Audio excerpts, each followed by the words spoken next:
Welcome everyone. Today marks the beginning of an extraordinary journey together. We are starting a 7-part series on one of the most influential books ever written about personal development, The 7 Habits of Highly Effective People by Stephen Covey. This book has sold over 40 million copies worldwide. It has transformed the lives of presidents, business leaders, teachers, parents, and students. But what makes it so special? Why do people keep reading it decades after it was first published in 1989? Over the next 7 episodes, we will explore each habit in detail. We will discover practical strategies you can use immediately in your life. We will learn how to become more effective in everything you do, from your career to your relationships. But today, in part 1, we need to understand the foundation. We need to understand what effectiveness really means. Let me tell you about Stephen Covey first. He was not born successful or privileged. He grew up in a regular American family and worked hard to become a university professor. While teaching business management, he noticed something interesting. Some people achieved lasting success while others experienced only temporary wins. Covey spent years researching success literature from the past 200 years. He read hundreds of books, articles, and essays about achievement. What he discovered changed his understanding completely. He found that true effectiveness is not about tricks or quick techniques. It is about fundamental principles that never change. So what problem does this book solve? Many of us feel overwhelmed by modern life. We work hard but do not see real progress. We achieve goals but still feel unfulfilled. We try to change our habits but always return to old patterns. Why does this happen? Covey discovered that most people focus on external behaviors without changing their internal character. It is like trying to harvest crops without planting seeds. You can work very hard, but you will never get results. The 7 habits teach us to work from the inside out, starting with our character and principles. Now let me share the first key idea: the difference between the personality ethic and the character ethic.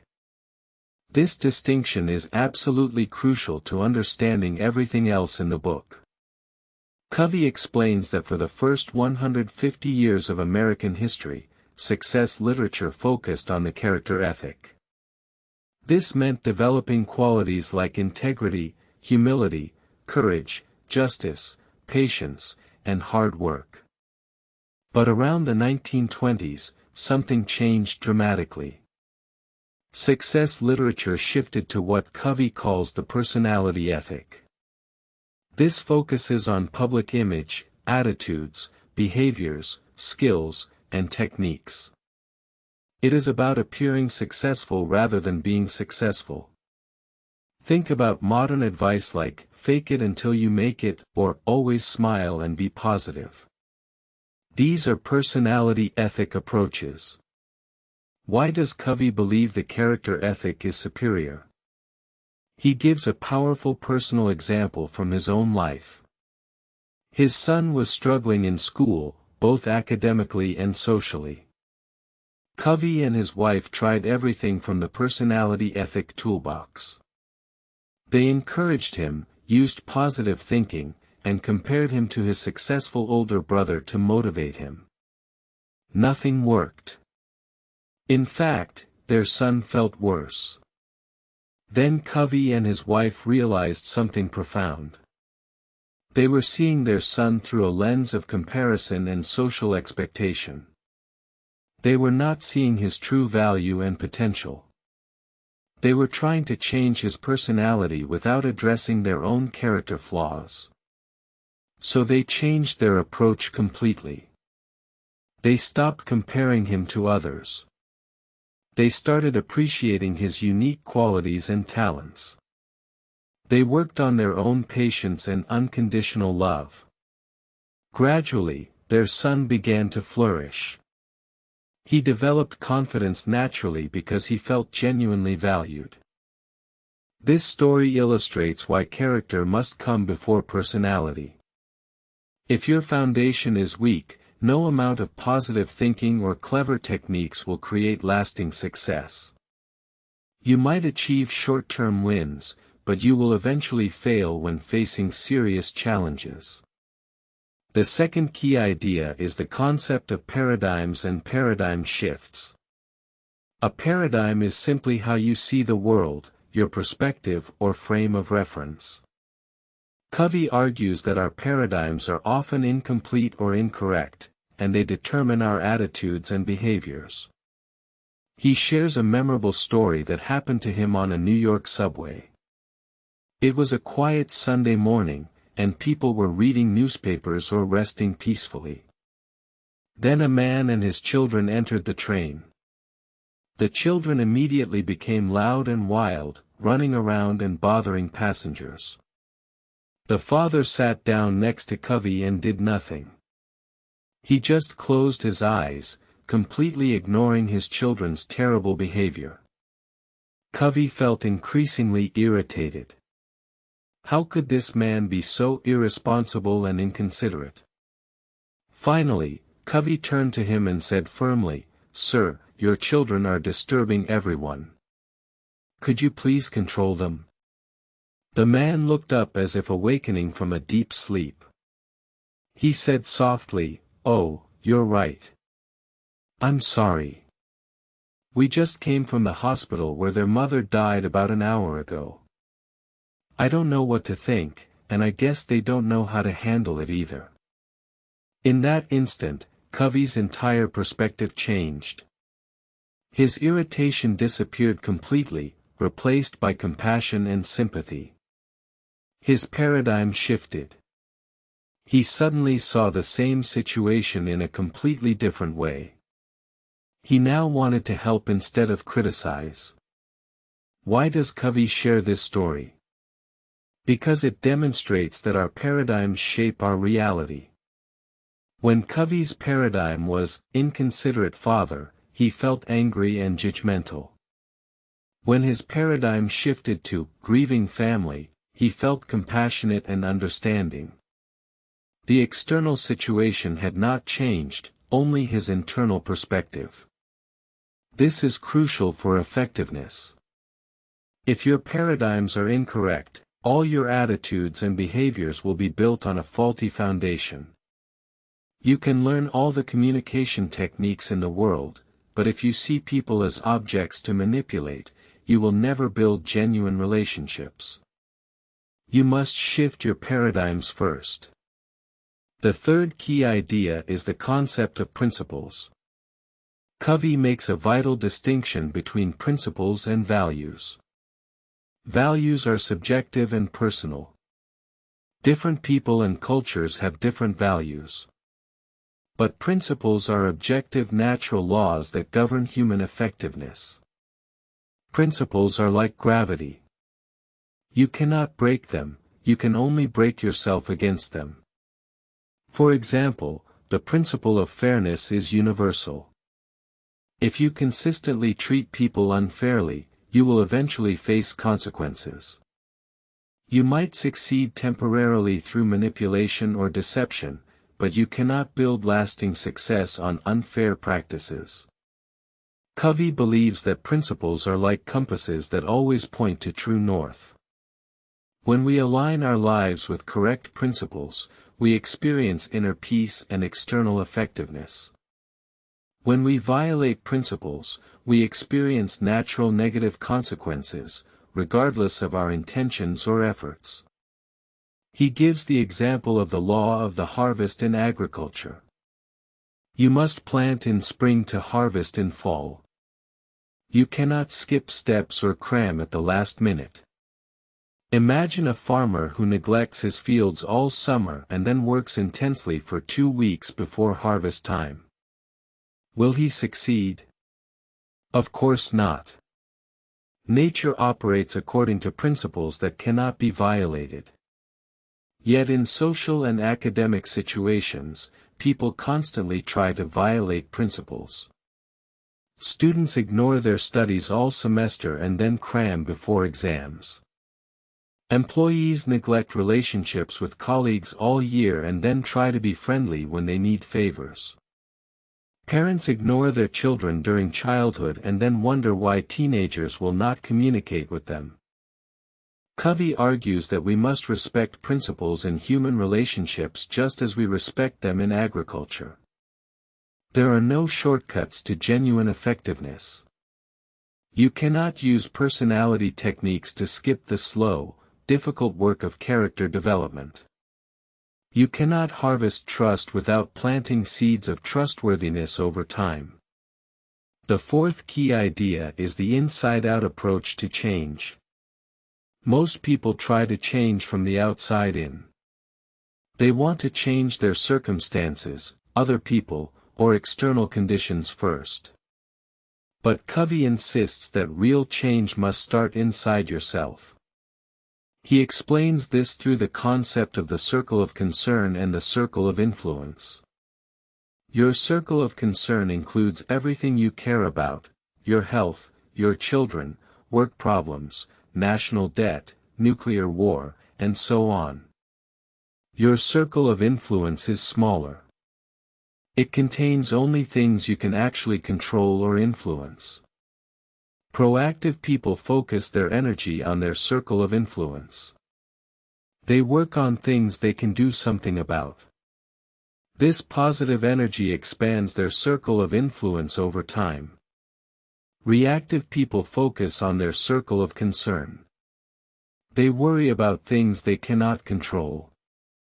This negative energy actually shrinks their circle of influence. Covey shares an example of a struggling salesman. This man constantly complained about his company, his territory, his products, and his competitors. He blamed external factors for his poor results. But these were all in his circle of concern, not his circle of influence. By focusing on them, he became increasingly negative and ineffective. A successful salesman in the same company took a different approach. He focused on what he could control: his attitude, his product knowledge, his service quality, and his relationships with customers. He worked within his circle of influence. Over time, his positive results expanded his influence. He eventually received better territories and products because he had proven himself effective. Why does Covey emphasize this inside-out approach?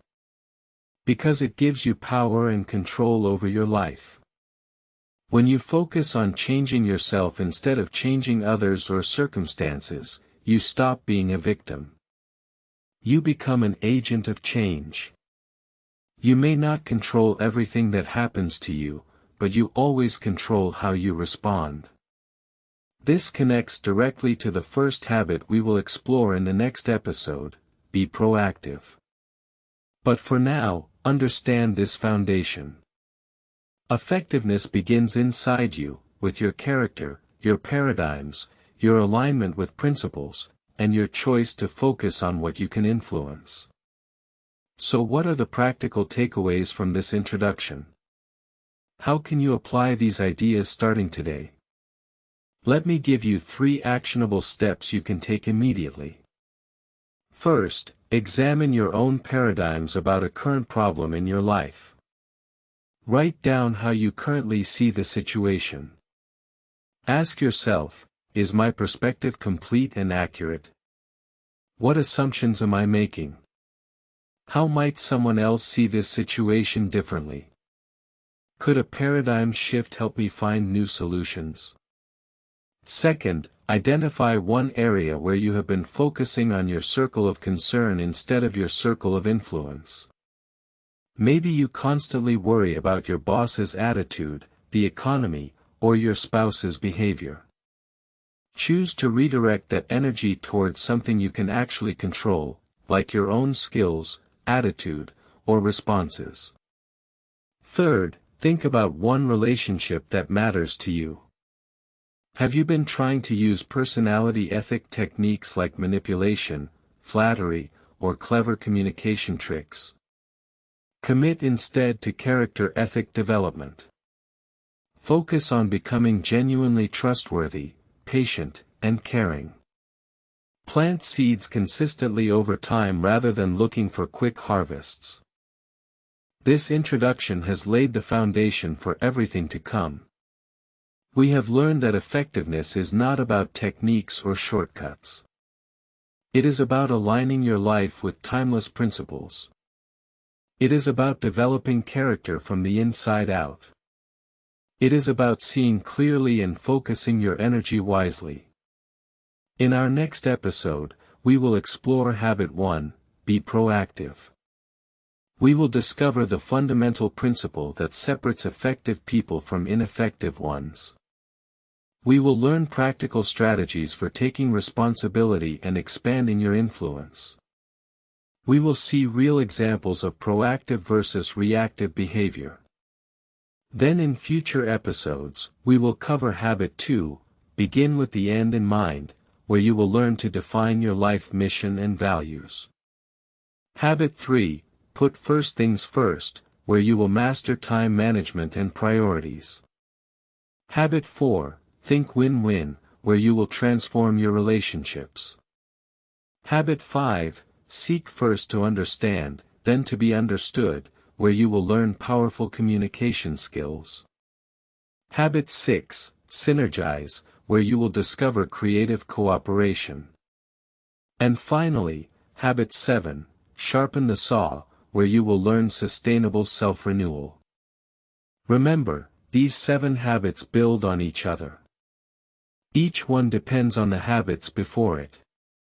That is why understanding this foundation is so important. You cannot skip to advanced habits without mastering the basics. You cannot achieve public victories without first achieving private victories. Stephen Covey spent his life teaching these principles because he saw how they transformed individuals, families, and organizations. He believed that every person has the potential for greatness. But that potential can only be realized by aligning your life with correct principles and developing your character consistently over time. The journey of 1,000 miles begins with a single step. Today, you have taken that first step. You have begun to understand what true effectiveness means. You have started to examine your paradigms and principles. You have committed to working from the inside out. This is not easy work. Character development requires patience, humility, and persistence. There will be setbacks and challenges. But the rewards are extraordinary. You will experience greater peace, better relationships, increased influence, and genuine success that lasts. As we continue this series together, keep an open mind and a willing heart. Question your assumptions. Challenge your comfortable patterns. Be honest about your weaknesses and committed to growth. The 7 habits are not just ideas to understand intellectually. They are principles to live by daily. Effectiveness is a journey, not a destination. It is a continuous process of learning, growing, and improving. Every day offers new opportunities to apply these habits. Every challenge provides a chance to strengthen your character. Every relationship becomes a laboratory for practicing principles. You now understand the foundation. You know the difference between character and personality, between principles and techniques, between reactive and proactive approaches. You are ready to dive deeper into each specific habit. You are prepared to transform your life from the inside out.